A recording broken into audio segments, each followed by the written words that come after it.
Kita ke sorotan lain, Saudara. Petugas Lembaga Pemasyarakatan kelas 2A Pemuda Tangerang, Banten menggagalkan upaya penyelundupan 5 buah ponsel yang dibawa seorang pengunjung. Apa ini, Pak? Ini apa, Pak? Ini tinta apa nggak tahu, Pak. Tinta apa, Pak? Di dalam itu memang apa kerjanya, Pak? Kok ada tinta?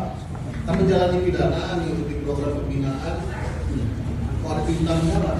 Penyelundupan ini diketahui setelah petugas memeriksa salah satu pengunjung lapas. Saat diperiksa, petugas lapas menemukan 5 unit ponsel yang disembunyikan di dalam kaos kaki. Menurut pelaku, ponsel itu merupakan pesanan napi. Pelaku juga dijanjikan imbalan jika ponsel berhasil dibawa masuk ke dalam lapas. Terus keluarnya semua apa itu? Barang yang dicoba diselundupkan oleh pengunjung ke dalam lapas itu berupa 5 buah handphone.